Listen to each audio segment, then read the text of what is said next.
Shalom kekasih Tuhan, dimanapun Anda berada, saya beri tema hari ini, Women's in Jesus Heart. Pada saat kita berbicara tentang atau kita mengingat kembali bagaimana Yesus berjalan dari desa ke desa, kota ke kota untuk melayani. Siapa yang ada di bayangan kita bersama-sama dengan Yesus? Mungkin kita membayangkan 12 murid bersama-sama dengan dia, and it's true.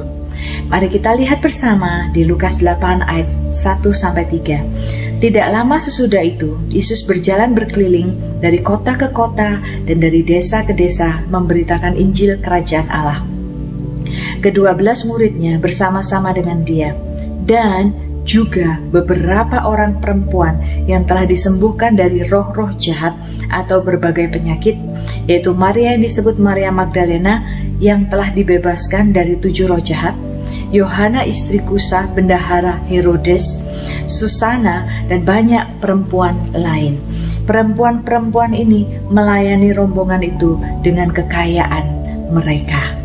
Kalau kita berbalik sedikit saudara ke kitab Lukas 4, di sana kita juga dapat menemukan percakapan Yesus dengan perempuan dari Samaria, di mana Yesus tidak perlu melewati daerah Samaria, tetapi Yesus dengan sengaja menunggu di sumur itu di Samaria hanya untuk berjumpa dengan satu wanita ini yang hari itu menerima keselamatan yang besar. Saudara, hari itu dia bukan hanya menerima keselamatan, tetapi dia menjadi saksi yang efektif bagi Tuhan.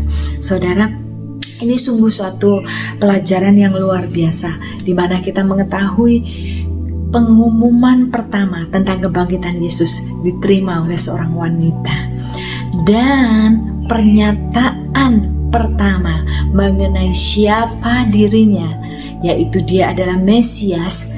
Pernyataan tersebut juga diterima oleh seorang wanita, yaitu wanita Samaria, saudara, yang bertemu dengan Yesus di sumur. Yesus berkata, dialah Mesias pertama kalinya kepada wanita ini. Beberapa contoh yang lain di mana kita dapat melihat betapa spesialnya posisi wanita-wanita tersebut di hati Yesus adalah ketika Yesus bertemu dengan wanita yang sudah 12 tahun mengalami pendarahan.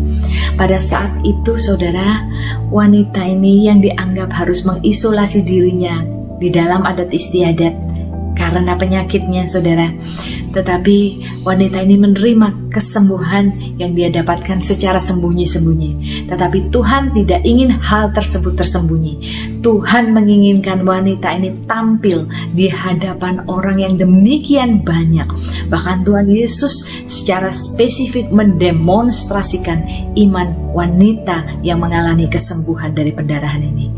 Mengapa terjadi hal-hal yang kelihatan revolusioner pada saat Yesus melayani?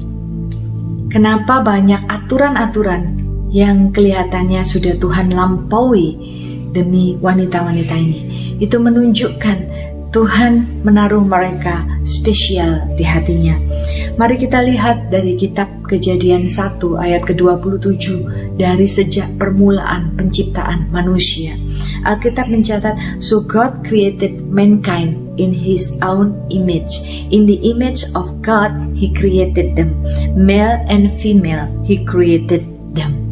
Tuhan menciptakan pria dan wanita segambar dengan Allah. Yesus mengasihi para wanita ini. Yesus mengangkat para wanita ini.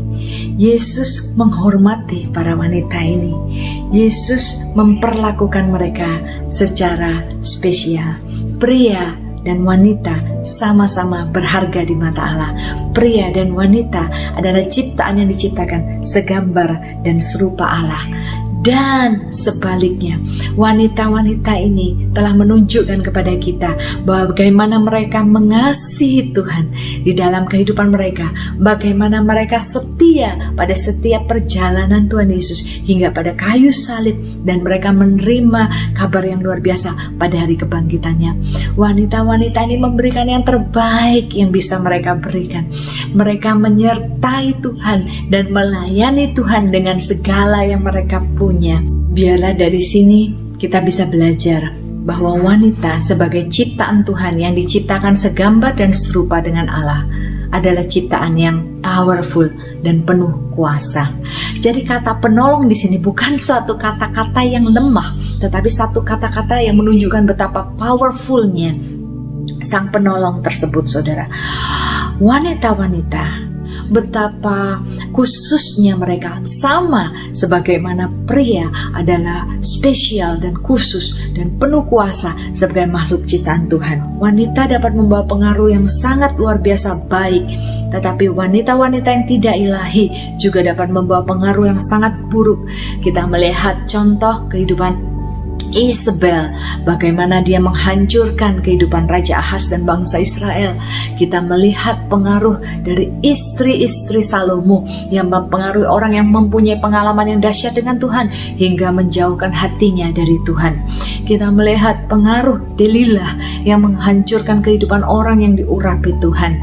Saudara, Allah memakai wanita, Allah mengasihi wanita dengan luar biasa.